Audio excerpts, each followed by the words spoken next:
Two people can buy the exact same thing on the same day from the same company, and one of them quietly pays more.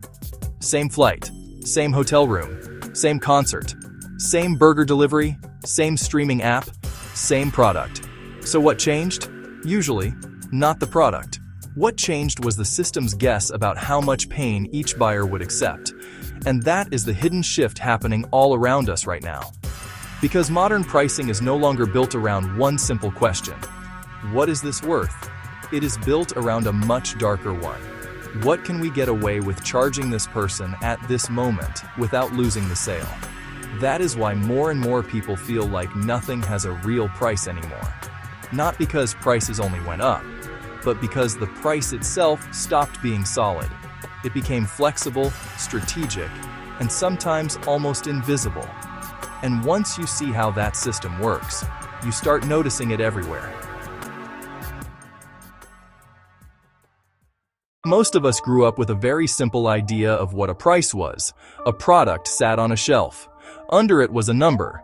That number might be high, it might be low, but at least it felt real. The same cereal cost the same amount for everybody walking into that store that day.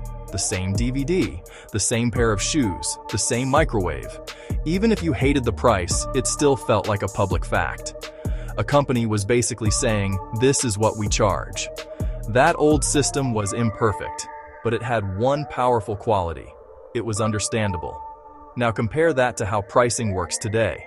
You open a travel site and a flight changes price 3 times in one afternoon. A hotel room becomes more expensive because a concert is nearby, a holiday is coming, or demand is spiking. A food delivery app shows one price on the menu, then quietly adds service fees, delivery fees, busy fees, and small order fees until the final total barely resembles what you first saw. Streaming used to promise one low monthly fee. Now there are ad tiers, premium tiers, add-on channels, sports packages, family plans, and restrictions that seem designed to make the real price hard to pin down. And that is the point. We didn't just move into a world of higher prices, we moved into a world of unstable prices.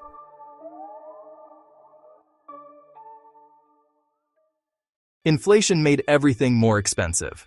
Software made everything negotiable. That is the real shift.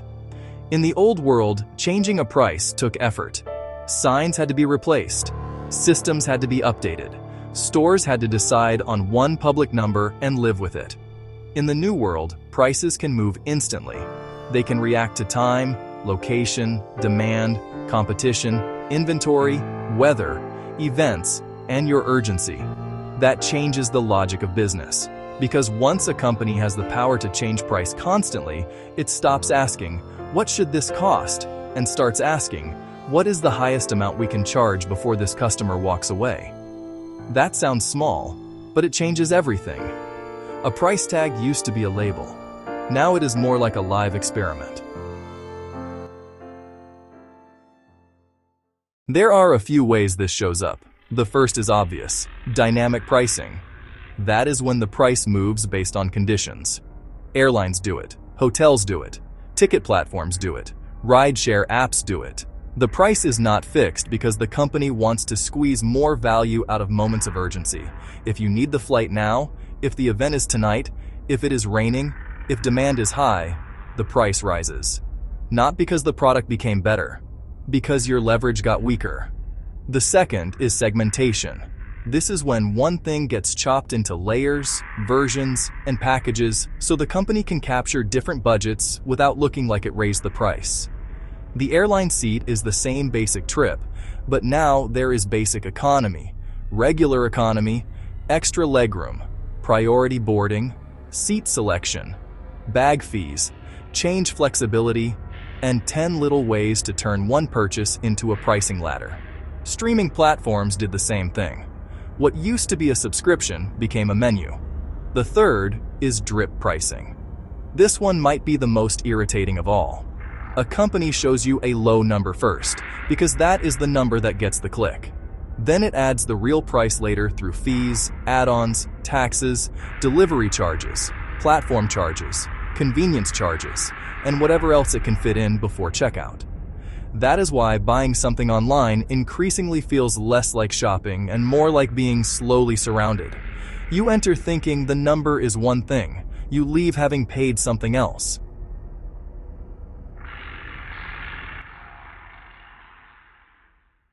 And this is where people often misunderstand what is happening. They think the frustration is just about things being expensive. But expensive is not the full problem. Unclear is the problem. Unstable is the problem. Unfair is the problem. People can tolerate a high price better than they can tolerate a fake one. Because a high price at least feels honest. A fake price feels manipulative.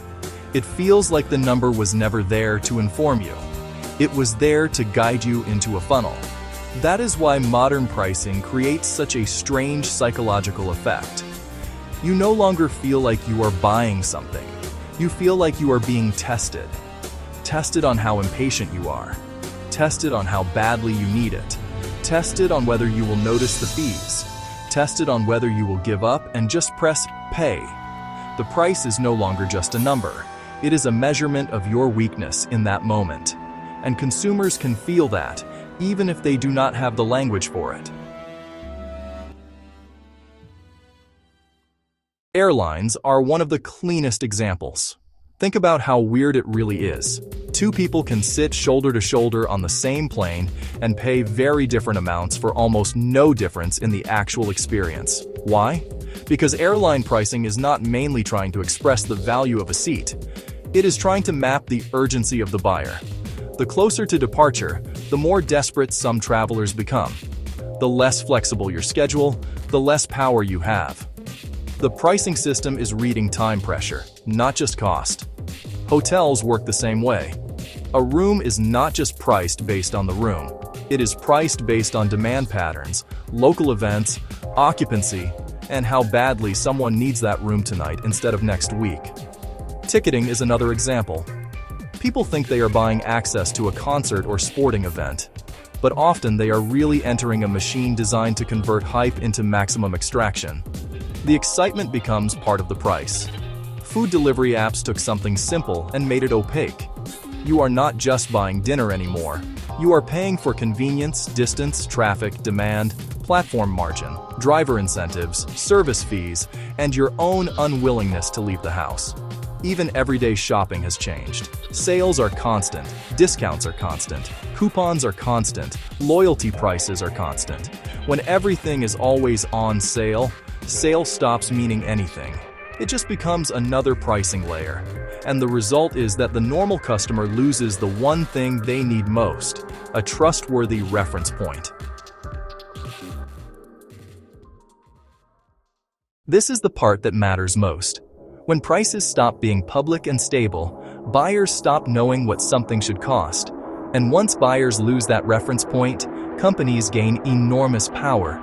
Because markets only really feel fair when people can compare. If I know what you paid and you know what I paid, and everyone can see the same number, then companies have to compete in the open. But if prices keep shifting, and offers keep changing, and fees only appear late, and plans are designed to confuse comparison, then the market becomes harder for the customer to read. And that is incredibly valuable to businesses. Because confusion protects margins. A customer who cannot tell what the fair price is will often settle for whatever feels tolerable. Not good, not fair, just tolerable. That is why the new pricing world is so powerful. It does not need every person to overpay by a huge amount. It only needs millions of people to overpay by a little all the time. That is a fortune. And to be fair, companies are not doing this because they are stupid. They are doing it because the system rewards them. If software lets a company earn more money without improving the product, many companies will use it. If investors see that one platform can lift revenue by tweaking pricing logic, other platforms will copy it. If consumers keep paying despite hating the experience, the strategy survives. That is why this spreads so fast. It is not just a trend. It is an incentive structure. Once pricing becomes a lever that can be adjusted endlessly, it becomes one of the easiest ways to grow revenue. Not by making something better, but by getting better at extracting willingness to pay. And that is a very different kind of economy. It is an economy where design, psychology, and timing start mattering almost as much as the product itself. Sometimes more. So when people say, everything feels more expensive now, they are right. But I think the deeper truth is even more unsettling. Everything feels less honest now. The old price tag was a public statement. The new price is often a private negotiation happening without your consent. And that is why modern buying feels exhausting. You are not just choosing whether something is worth it. You are constantly trying to guess whether you are being played. That is mentally draining. And it creates a weird kind of low-level distrust that spreads everywhere. Toward apps, toward subscriptions, toward ticket sites, toward travel, toward brands, even toward everyday shopping. Because when the price stops feeling real, the whole transaction stops feeling clean.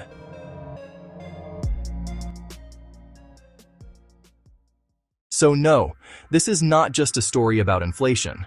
And it is not just a story about greedy companies. It is a story about a much bigger shift. We are moving from a world where prices were visible, fixed, and public, to a world where prices are flexible, strategic, and increasingly personalized to context, urgency, and behavior. The scariest part is not that the numbers keep changing. It is that the meaning of the number is changing. A price used to tell you what something cost. Now it often tells you how much the system thinks it can take from you. And once that becomes normal, honest prices start to feel almost old-fashioned, which means in the future, the most valuable companies might not just be the ones with the cheapest products. They might be the ones people trust enough to believe the number they see.